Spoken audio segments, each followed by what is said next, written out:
Malaysia to Bangalore in AirAsia, the cheapest flight. I usually take the cheapest flight. Okay.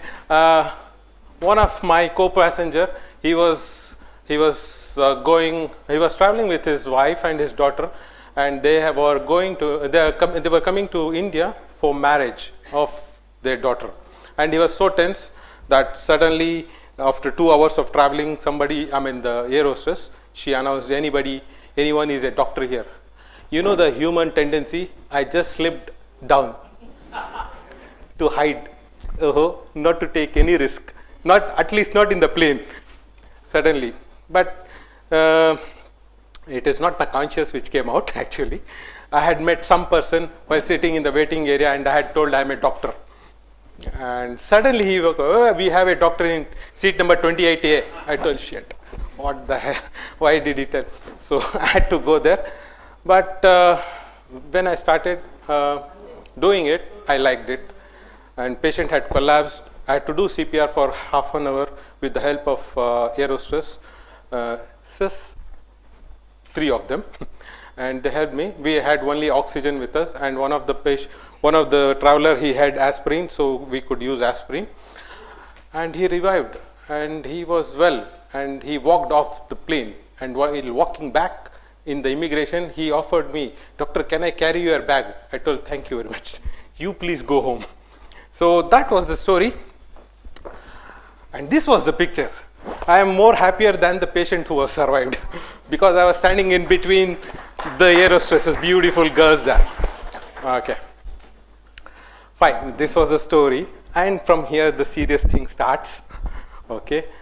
Outline of my presentation, I will be putting some objectives, introduction, some classifications, medical emergencies, BLS. BLS is basic life support and emergency kit.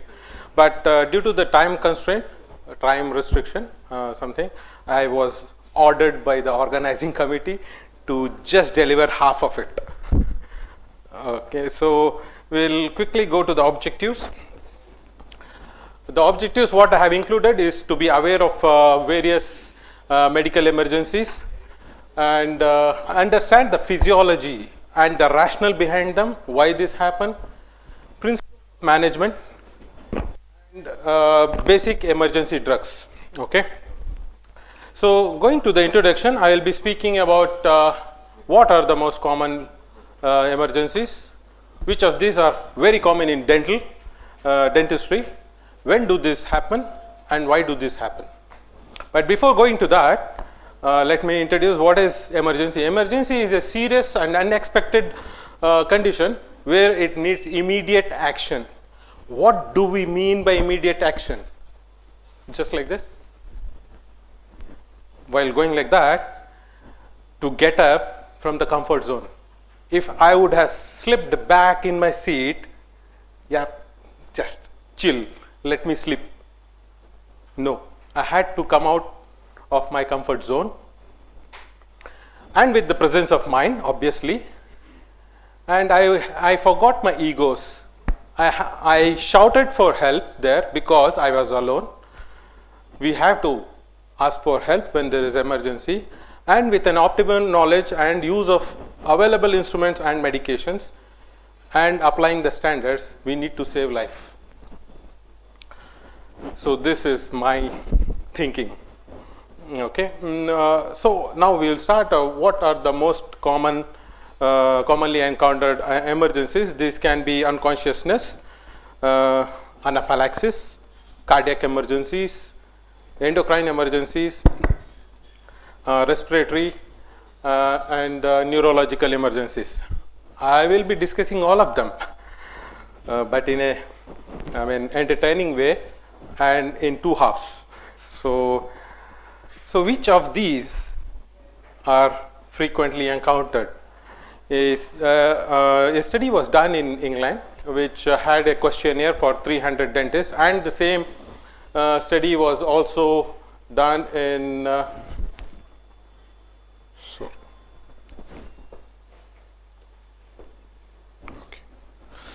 okay, fine. Okay. In Germany also, sorry. Everybody accepted that vasovagal syncope was the most commonly encountered emergencies, followed by hypoglycemia and seizures. Okay, so when do these occur usually? A study was done in Japan, okay, and then they came out that all the emergencies, most of the emergencies happen during or after local anesthesia, because we all have the phobia of the needle, right? Whatever we are, I bring a needle, the first thing will be, sorry, then we calm down. So for the needle, anxiety, the stress has given during and after local anesthesia was the highest. And obviously, the procedure was tooth extraction, because sometimes it is very painful when pain is not controlled. So next will be why do these emergencies occur? Why? Because of the few of the predisposing factors like stress, which is the most common cause of unconsciousness, and impaired medical status. It means he is already a medically compromised patient. That's why maybe. And the other thing is administration of and ingestion of some drugs like local anesthesia, sedatives, and other things. All this, now we need to think how to prevent. Can these be prevented? Do you agree? Can this be prevented? Not treated, prevented. How do we prevent it?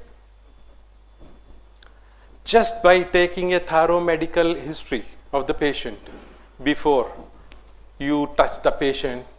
Thorough medical history of the patient and his parents and his pura khandan. How many of us know Kannada here? Good. Okay. Idi Vamsha. Okay, so that thing is not Idi Vamsha. I'm just joking. Don't take a paper and start asking. Only thing is father and mother, sister, and what any medical condition prevailing in their family is the main question you need to ask before you start anything. Okay, nowadays the legal affairs have become very strict, and each and every guy can put a case on you. So better be careful with these things like medical history. Why I'm stressing on this?